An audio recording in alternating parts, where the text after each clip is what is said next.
Yo, check. Ay, bar nga pala at meron nga pala akong i-interviewing artist at huwag na natin patagalin. Puntahan na natin siya. Let's go. So, ayun nga guys at nandito na tayo sa ating i-interviewin. At dito, makikilala natin kung sino nga ba yung i-interviewin kong isang artist. Teka lang. Ito natin malalaman kung sino nga ba to.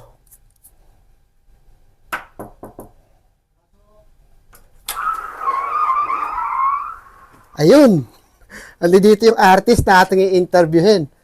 Ayan. Ayan, kamusta? Ayan. Teka lang, prepare ko lang yung ating ayusin at babalik tayo pagkatapos. Yo guys, Ibar nga pala at nagbabalik. At andito na nga pala tayo sa ating i-interviewin na artist. Ito yung sinasabi kong artist sa inyo. So papakilala natin. Pwede ka bang pakilala? Ako nga pala si Plan Motive at welcome nga pala sa studio ko. Yan, andito tayo sa studio niya. Dito natin siya i-interviewin. Alam mo, napapansin ko lang sa studio na meron ka. Ang dami mo ditong mga certification. Ano ba itong mga certification na meron ka? Mga nakamit natin yan sa mga pagpapastol, pagronda. Ang dami guys, yung may Aikido pa, may kung ano-ano basta madami. Pero ang matanong ko lang kasi itong interview na to is about being an artist, music producer, right? Music producer ka, 'di ba? Gumagawa ka ng kanta at nagre-release. Ay matanong ko lang, paano nga ba nagsimula ang isang Plan Motive para gumawa ng kanta? Ano bang saan ba 'to nagsimula? Una kasing narinig ko talaga, even though sikat na si Francis Magalon na si Andrew E. May Chinese Mafia na rin talaga dati, may Ghetto Dogs. Familiar sa akin yung kantang Humanap Ka ng Pangit. Sikat siya, kaya lang parang hindi siya nakiklik sa akin para maging mapush ako bilang isang artist talaga. Until na-realize ko na nung napakinggan ko yung Banyo Queen, dun ko talaga na-realize na gusto kong gumawa ng ganitong klaseng phenomena na kanta talaga na parang nagbigay ng push para mag-compose, gumawa ng musika. Tapos bumibili ako ng mga CD ng mga beats doon sa likod ng Isitan sa Merecto. Tapos nilalapat ko doon yung mga rap ko. Sa mga hindi nakakaalam, itong artist na to ay kapatid ko nga pala. Yan, ito si Plan Motive. Kuya ko siya. Ngayon i-interview natin siya kasi gusto natin malaman kasi ng mga panahon na gumagawa siya ng mga kanta, hinikayat niya pa ako noon. Tapos kasi ang mga tanda ko, may mga picture pa siya noon kasama niya pa sila, sino ba yun sila, mga Nasty Mac ba yun? Kasi alam ko mabattle ka noon mabattle ka ba noon? Nag-aano ako, nagko-contest ako sa mga rap-rap. Pero ginagawa ko siya ng patago. Kaya lang, dahilan kung bakit ginagawa ko siya kasi natatakot ako sa idea na may makakilala sa akin tapos magkakalat ako. Yun. Especially sa lugar namin talaga. Medyo ayoko lang kasing parang umiiwas ako sa mga tampulan ng tukso. So, mas maganda na sumali ka na walang nakakilala sa'yo. Pag natalo ka, walang nakakaalam. Hindi ka kilala. So, parang sa mga panahon na gumagawa ka ng rap, parang hindi pa siya, sa tingin mo, hindi pa siya parang good sa pandinig ng mga tao. Hindi pa talaga siya good para sa pandinig. Kasi mga anong taon ba to? Mga anong taon? Siguro mga early 2000, 2001. Bata pa talaga ako nun. Magpa-first year high school pa lang ako. Mga ilang taon ka nun? Siguro kasi ngayon sa tingin ko mayroon pa mas bata na mas talagang agresibo sa paggagawa. Kasi namulat na sila, may Oo, flip top na. Meron na. Pero dati talaga, kailangan mo talagang ma-expose sa mga ganong klase ng mga musika o ma-influensyahan ka talaga. Pero dahil nga hindi ganon kalawak yon, ang hirap makahanap ng mga tao na talagang ma-influensyahan ka para mag-rap. Kasi hindi siya malaki. So, ibig sabihin, kailangan ng malaki o pinakamalakas na impluensya para ma-push ka mag-rap. Ngayon kasi ang dami nang nag-iimpluwensya, pero dati kasi kakonti lang. Tsaka dati kasi hindi masyadong talaga yung internet. Hindi talaga masyadong wala talaga. So back then talaga, kailangan it's either napakalakas ng impluwensya para mag-rap ka o hindi mo talaga siya magustuhan. Kasi nung mga panahon na yon may rock din May rock, may alternative rock, mga panahon din ng parokya, maraming mga banda na talagang makikipagtagisan sa pop culture at saka sa mga hip-hop, kaya ganoon din talaga. Kaya mahirap din talaga makahanap ng sarili mong genre. Mahirap talaga kasi kaya napakalakas lang talaga ng tulak para magpursige kang sumali, mag-rap. Kasi makikita mo na parang pakiramdam mo, yun lang yung part na pwede ka talagang makipagtagisan ng kaalaman eh. Kasi nakakatuwa kasi kung di mo sila matalo sa physical, matalo mo sila sa freestyle, sa pag-rap, nakaka-pleasure pa rin sa akin. Kasi bata pa tayo, adolescent, teenager, parang gusto talaga natin ipakita na malakas tayo, matindi tayo. So back in 2000, syempre, first year high school ka nun eh. Naano mo na ba, I mean, nung mga panahon na yun, may mga nakompose ka ba o talagang pure freestyle lang yung ginagawa mo o talagang nagko-compose ka talaga? Meron talaga akong kinocompose dati. Oh. May mga classmate ako tapos nag-create ako ng grupo namin sa high school. Nung Hyacinth pa ako na shoutout nga pala sa mga classmate ko. Alam nila yan eh. So sila Rainer, sila yung ibang mga klase ko. Alam nila na nagko-compose ako ng rap, sinusulat ko. Even though yung pag-rap ko ng ganun, hindi ganun kaganda yung construction, yung pagka-construct ng mga linya. Pero it makes sense. Kasi back then hindi ganun kalalim yung metaphora eh. Kasi limitado pa yung kaalaman ko bilang isang bata. So, bilang teenager, hindi pa ganun kalawak yung pagkakaintindi ko sa mga words.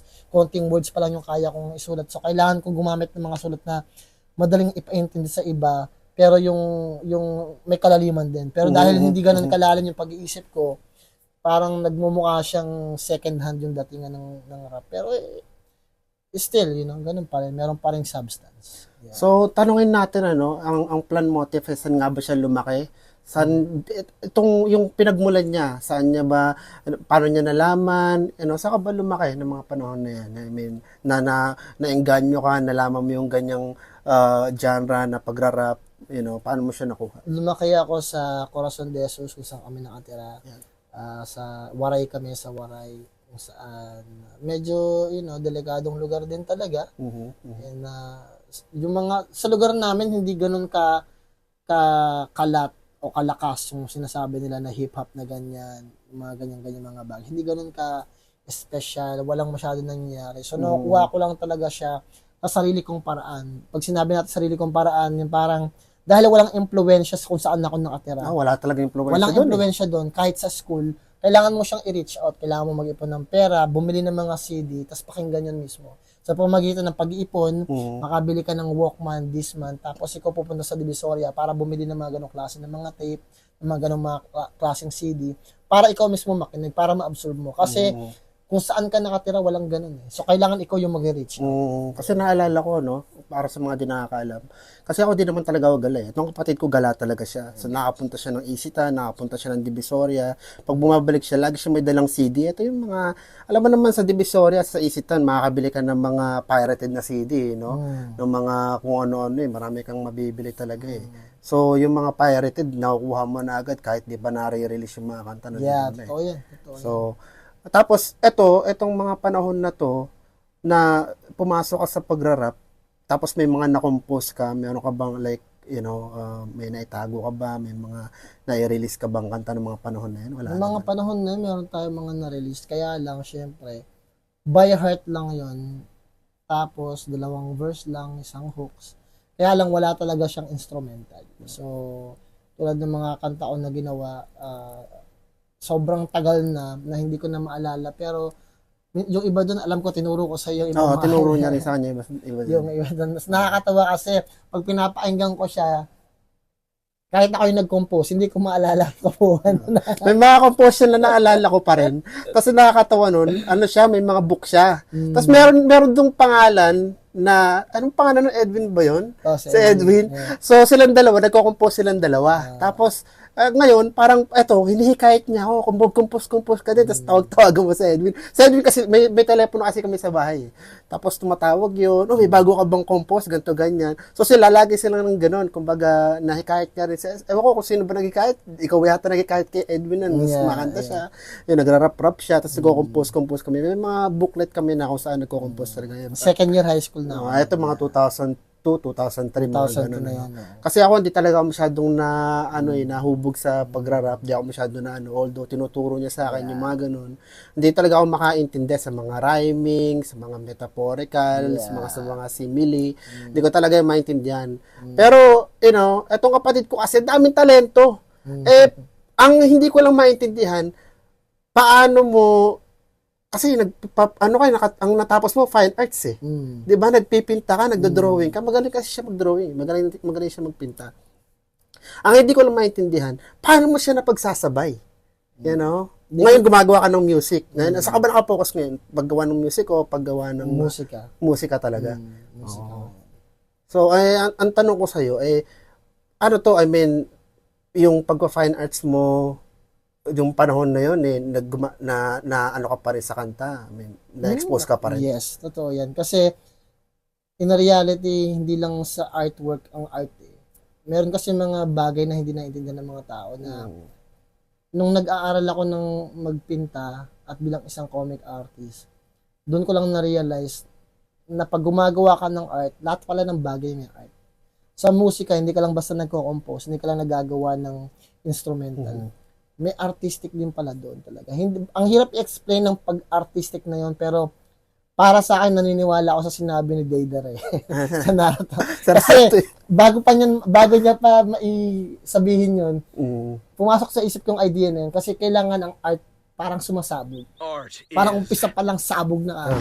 So, yun yung gusto kong intindihin na parang sa art na yun, parang mayroong something na parang pag nakita ng mga tao, mapapawaw sila. O pag narinig nila, may something kagad. Kaya usually lahat ng mga kanta ko, umpisa hooks kagad kasi yun yung catchy na part eh. So may sabog na kagad talaga siya. Para pag narinig na nila, na-hook na kagad sila, tapos ready sila magstay. Yung pagkakaintindi ko. Kasi nakakainis lang na merong isang painting sa harap mo, tapos na-appreciate lang ng ibang mga tao kung ano lang yung nandoon sa gilid, kung ano lang yung puno, kung ano lang yung pagkakapinta sa bahay. Pero hindi na naiintindihan na yung buong painting yung treasure. Hindi yung mismong kakarampot na detalye dito sa ganyan. Yung buong painting talaga. Ganon din sa isang musika. So, buong kanta, yun yung art. At saka ito nga pala, sumasayaw din yung kapatid ko. Kaya magtataka ka talaga. Kasi, nagmumusika, nagpa-fine arts, tapos sumasayaw. So, alam ko, tumigil ka muna sa pagkakanta nun kasi sumasayaw tayo nun, na ano mo rin ako, kahit mo ako dun eh. Then, nawala yun nung nag-aaral ka sa Iris, Tsaka, ewan ko lang, kung pwede ba natin i-shoutout to. Shoutout nga pala doon kasi yung kapatid ko may comics talaga tong ginawa noon. Na nabasa ko pa. Ano bang, yung comics na yan? Gangland 2006 pa. Kasi gumawa siya ng comics na yun, tapos na-i-release, alam ko na-publish yun, sa Pilipinas. Ano ba yan? Pwede ba natin sabihin? Lang siya, parang project lang siya, pero pinablish siya doon sa Comic Con mismo under sa name ng Ukirayo. Yun yung... Ito ba available pa rin o hindi? Wala na. Hindi. Kasi piniprint lang siya, tapos binibenta lang siya sa Ukirayo. Yun lang. Sa kasi, mismo Comic. Yeah, I mean, marami kasi talaga siyang ginagawa. Nagko-cosplay, halos lahat. Mostly lahat ng mga ginagawa ko. Sa kanya ko lang rin nakukuha kasi minsan nahihikayat niya talaga ako eh. At tapos, nawala kasi yun yung paggawa mo ng music, di ba? Tapos nag-focus ka sa pagsasayaw. Kasi tayo nun, sumasayaw tayo nun eh. Tapos, nung mga panahon na yun, paano bumalik yun? Kasi, nung pumunta tayo ng US, nawala yun. Nawala. Tapos, paano siya bumalik? Mga ilan, kasi dumating tayo 2010 eh. 2010. Tapos, mga ilang taon, like, habang nagsasayaw, kasi marami na tayo nakakasama, marami na-expose na tayo sa pagsasayaw, mas nakakainganyo naman. Tapos, kasi tumigil ako nun sa pagsasayaw eh. Tapos ikaw, tumigil ka rin sa pagkanta, paggawa ng music, na-focus ka din sa pagsasayaw. Paano bumalik yun? Like, naisip mo na, babalik ako sa music, parang gano'n. Magandang tanong yan, Para sa akin kasi, pag marami kang talento sa tingin ko, hindi ka maboboard. Ngayon kasi, nagkakanta-kanta ako. Pag hindi ko trip kumanta, pero gusto ko magpipinta ako. Pag hindi ko trip magpinta, hindi ko trip magkumanta, magdo-drawing lang ako. Yun na yung ginagawa ko. So, other than that, minimake sure ko yung rest ko, yung pinakapahinga ko, meron pa rin akong natututunan. So, yun yung pinaka-importante doon, na hindi nasasayang yung pahinga kung ipapahinga ko na lang, nahihiga na lang ako o uupo na lang ako. Yung pag-upo ko, minimake sure ko nagdo-drawing pa rin ako, nakaka-relax din yun. So hindi siya nasasayang. Kada pahinga, merong natututunan. Yun yung gusto kong sabihin. Very productive pa rin kahit nagpapahinga. So, ayan, nakita nyo naman na marami talaga siyang talento at marami siyang nagagawa. Sa ngayon, ano bang pinagkakabalahan ng isang plan motif? Ang pinagkakaabalahan ko ngayon ay yung lalabas kong album na English para maipost natin sa channel natin. At susunod, paggawa pa rin ng reaction video. And at the same time, yun lang siguro sa tingin ko, magpo-focus lang sa sa trabaho, kumita, baka mag-settle down na rin after 2 to 3 years, bago ako mag-40 siguro. Ganun kasi tumatanda na tayo. Iniisip ko palagi pag hindi ako maging successful in 40s, talagang sasagadin ko na lang sa pagtatrabaho na lang talaga. So, hanggat maaari, kailangan mo talagang meron kang ginigauge, meron kang sukatan kung hanggang kailan lang kaya mong ibigay. Minsan kasi kung nasaan ka na, binigay mo na lahat, tsaka mo siya nakakamit. So, para sa akin, gusto kong ibigay na lahat dito sa mga passion na ginagawa ko. Passionate na ako sa ginagawa ko. At kung wala man akong nakamit sa bagay na yon, at least, hindi ako magsisisi. Kasi ginawa ko talaga lahat. Even though sinasabi nila, nag-i-start ka pa lang, tulad ng nasabi ni Maestro, nag-i-start pa lang ako, wala pa. Katulad ng ginagawa niya, pakiramdam niya, para sa akin, yung enerhiya ko, dugo, pawis, offering siya dahil pakiramdam ko yung talent ko hindi para sa akin, kundi binigay lang siya ng Diyos. So, ino-offer ko lang yung para talent. hiram lang talaga. Hindi sa hiram, pero parang binigay niya sa akin yung talent na to. So, inaalay ko yung talent na to para sa kanya. So, hanggang sa kaya ko pa at gusto pa ng isip at katawan ko gawin yung talent na yon, ino-honor ko siya sa paggamit nun. Kasi nga, binigay niya sa akin. So, kung binigay niya sa akin yun, kailangan ko siyang gamitin para i-honor yung Diyos. At pag sa tingin ko, nabigay ko na yung lahat ng mga kaya ko nang walang pagsisisi, then doon na ako magpapahinga para, Napakaganda nun, Napakaganda nun. Pero, eto, matanong ko lang. Bilang isang artist, sa mga makabagong, kasi marami ng, maraming mga artist na makabagong naglalabasan, At merong mga talaga nagsisimula pa lang, tapos nilarush nila yung sarili nila. Meron ka bang maipapayo sa mga tulad nila, mga artist na mga bagong lumalabas? Parang gano'n. Kung bago kayong lumalabas, sa tingin ko, dapat yung isipin na nandyan na yun. Nandyan na yung bag. Katulad ko kasi, ako hindi talaga ako magaling na artist, hindi ako ganun kasikat, wala akong pangalan, wala akong pinagmamalaki. Pero alam ko, nakatapak ako sa loob na yun. Kasi makikita mo, yung buong industriya para siyang planggana. Para siyang swimming pool. Once na nakatapak na ako doon, nakagawa ko ng musika, ng album, andun na ako, nakapasok na ako. Nakapasok na ako sa planggana, nakapasok na ako sa swimming pool. Nakaparte ka na nun. So, pakiramdam ko yung pagpasok mo mismo doon, isa na siyang matatawag na success. Okay. Hindi na gusto ko makita. Ito bang yung sinasabi mong kunyari, yan, gaya niya, parang planggana. Lahat ba ng artist, gawa lang ako ng music? Ibig sabihin ba nakatapak na sila? Kasi yung iba, gumagawa na lang basta ng music, ng kanta, tapos, parang pakaramdam nila, bilong sila sa ganitong industriya, parang gano'n, di ba? Tapos, oo, tama yun, pero pakiramdam nila, bilong na sila, nakagawa na sila ng proyekto, parte na sila. Pero minsan, pakiramdam nila, hindi pa rin sila parte dahil pakiramdam nila, kailangan nila ng validation mula sa fans o sa mga fans, taong sikat para masabi nila na parte sila. Kasi may mga artist kasi na nakatapak sila, nakagawa sila ng kanta, wala silang fan base, pero masaya sila dahil doon at may nakikinig sa kanila, may fans sila. To the point na okay na sila. Pakiramdam nila. Pero may mga artist din na nakagawa sila ng kanta, may album na sila. Pero dahil hindi sila sinashare ng mga kapwa nila artist, hindi sila pinapakinggan, pakiramdam nila, hindi pa rin sila successful. Kasi wala silang gratitude, hindi nila na-appreciate yung ginawa nila. Pero sa tingin mo, hindi siya nababase doon na, hindi ka bilong sa ganun. Basta, kung masaya ka sa ginagawa mo, kung mahal mo yung ginagawa mo bilang, kung gusto mo mag-compose, mag-produce ng music, kung gusto mo yan, magandang idea yan, pero sa tingin ko hindi din doon na Hindi rin nakalagay doon. Ah. Kasi iba yung idea na basta masaya ka lang sa, kasi yun kasi yung pinaka-cancer ng creating things yung bilang isang creator, yun yung pinaka-tumor, pinaka-cancer, o pinaka-sakit. Yung idea na parang basta makagawa ka Kasi lang, nakagawa ka lang. o basta masaya ka lang sa ginagawa mo. Hindi kasi totoo. Para sa akin, hindi siya totoo eh. So ano ba dapat? Like yung para sa'yo? Gawin mo siya dahil kailangan mo siya. Dahil parang paghinga. Hindi mo alam na humihinga ka, di ba? Hindi mo alam na humihinga ka, hindi mo alam na tumitibok yung puso mo.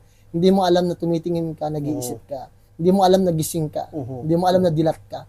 Alam mo lang na merong ang sapatos sa paa mo. Pag binanggit ko na may sapatos ka, o pag sinabi ko sa'yo nakapaa ka ngayon, malalaman mo na, mapapansin mo siya. Ganon din yung paghinga. Pag sinabi kong humihinga tayo, ganon lang. Para sa akin, ang mga bagay na ginagawa ko, lahat ng mga talento, lahat ng mga ginagawa natin, kahit yung mga artist, kailangan mo siyang gawin na parang paghinga mo. Hindi dahil gusto mo, masaya ka lang na ginagawa. Hindi, dahil parte yun ng buhay mo. Parte siya ng katawan mo. Pakiramdam ko, ang isang individual, kailangan natin mag-create. Hindi dahil para sa sarili natin, kundi bilang respeto natin sa sarili natin at sa mga taong may iwanan natin. Kasi pag nawala tayo, sabi nga nila, di ba, ang tao namamatay, pero ang idea hindi. Forever yan. So, ganun din yung creation. Ganun din yung creation. Pag namatay ako, yung kanta ko, forever yan nandyan. Forever siya nandyan, yung mga painting ko, forever. Kasi hindi naman nila matatanggal yun. Hindi na namatanggal. Hindi matatanggal. YouTube yun eh. Yeah, YouTube. Pero tanong ko lang meron bang pinag-iba yung bilang artist sa Pilipinas tapos artist sa Amerika? Kasi ikaw ngayon, nakabase ka sa Amerika di ba? Wala. Dito ka artist. Walang pinag-iba yun. May pinagkaiba, lengguwahe lang. Lengguwahe lang talaga. Meron silang sariling lengguwahe, may sarili tayong lengguwahe dito. Kaya ko magsalita ng Tagalog, pwede rin silang magsalita ng English, kaya ko kumanta ng English, kaya ko magsalita ng Tagalog. So, at the end of the day, depende sa kung sino yung gusto mong makinig ng musika mo. Minsan, pag gusto kong makinig pag meron akong iaalay na kanta, tapos Tagalog siya, hindi ko siya ginagawang kanta para lang sa sarili ko. May pinag-aalayan talaga. Gusto kong makinig yung mga fans ko na Pilipino para marinig nila yung kaya kong i-offer na Tagalog. Kumbaga, hindi ko siya ginawa para sa sarili ko o para magpasikat. Inaalay ko talaga siya sa kanila. Akala nila, ginagawa ko yun kasi mabangis akong singer, mabangis akong instrumental maker. Hindi, sa totoo lang, offering siya. Inaalay ko lang siya sa kanila. Hindi ko, parang nilabas ko sila doon, nilabas ko yung kanta doon. Kayo nang bahala pa paano niyo siya i-accept. Kayo nang mag-decide kung paano niyo siya tatanggapin. Yun lang. Napakaganda nun. Dapat lahat ng mga artist ganun yata ang pag-iisip kasi ngayon halos marami na rin talagang mga nagkakairingan ng mga artist kumbaga patibayan, paangasan. Pero na siya parang na talaga siya ng mga artist ng mga nagra-rap, parang pagalingan talaga, especially sa mga freestyle battle, Kasi akala kasi ng mga tao yung mga pagpe-freestyle madali lang. Yeah. Hindi kasi minsan ang utak ng tao hindi naman talaga nagana. Hindi ka makapag-isip ng mga bagay na yung may tugma pero may meaning. Yeah. Kasi napakahirap talaga nun. Kasi ako, although namulat din ako, kasi ngayon kapatid ko nagra-rap, nahubog din sa ganun. Pero minsan, ako talaga nahirapan talaga ako Hindi ko talaga siya nakuha Pero ano bang aabangan nila sa isang Plan Motif? Mga bagong musika lang, bagong reaction video, at siguro mga bagong picture, nagpapasexy tayo, nagpapaganda tayo ng katawan, para kahit paano pag nag-create tayo ng music video, gumawa tayo ng kanta, healthy tayo, and nagpapaka-health wise para kahit paano mas tumagal pa tayo sa industriya. Kasi hindi lang talaga musika yung binibenta natin Kasi sa Pilipinas kasi kailangan may looks ka rin talaga. Kung hindi man tayo makasabay sa mga artist na may mga face tattoo, paswag, pag-gangster, daanin natin sa charisma, tapos kailangan good looking ka talaga para kahit paano iba ka. Kasi kailangan mo rin talaga ng identity sa music mo At yung identity nila, may pa-gangster, may pa-cholo, may marami na tattoo art, o maraming ganun. Ako gusto ko yung hindi naman cool boy pero yung charismatic na hindi naman playboy pero gusto ko yung datingan na parang yung kahit sino pwedeng gumaya. Yung pwede naman pala kahit walang tattoo sa mukha. Kasi marami na ngayong artist na naglipa na sa Pilipinas. Marami no? na talaga. So, Meron ka bang like parang na sa paningin mo na talagang goods na nasusubaybayan na minsan na pinapanood o yung parang nagugustuhan na genre na pagrarap or pagkanta? sa tingin ko wala eh. Pero meron akong na-reach out na artist si Protege. Kagagawa niya lang ng album. Isa sa mga idol ko yun si Protege talaga. Itong Protege nasa flip top to di ba? No, Yung yeah. English conference No. ata. Oo, magaling yun eh. Yeah, inano ko siya, diniem ko siya, tapos na-reach out ko siya. Tapos nag-reach out siya sa akin. Pero hindi ko alam kung kaya namin mag-collab. Hopefully matuloy, but I'm looking forward na makakolab ko siya kasi he's one of the na mga artist na talagang hinahangaan ko pagdating sa music din talaga. Yun. Sa mga legend natin. Protege. So, ang tanong ko lang yung mga music mo ba is available sa mga platform? Oh yeah, makikita ninyo yung lahat ng music ko sa YouTube, sa Spotify, sa lahat ng streaming platform. So, yan. Ipakita ko na lang sa inyo. Ilalagay ko yan sa description lahat ng mga platform na kung saan yung music niya at makikita nyo. So, hanggang dito na lang tayo at gusto ko magpasalamat sa aking kapatid na pinaunlakan niya tayo sa ating pinakaunang podcast at pinakaunang interview. So, mapapanood nyo to. Sana magustuhan nyo. At ito ang pinakaunang artist na interview ko kasi siya, may idea na siya. Tsaka malapit rin siya kung nasan ako nakatira. So, ayun. Kita-kits ulit tayo sa susunod nating artist na i-interviewin. Wala lang ang gusto ko, ikaw lang ang gusto ko.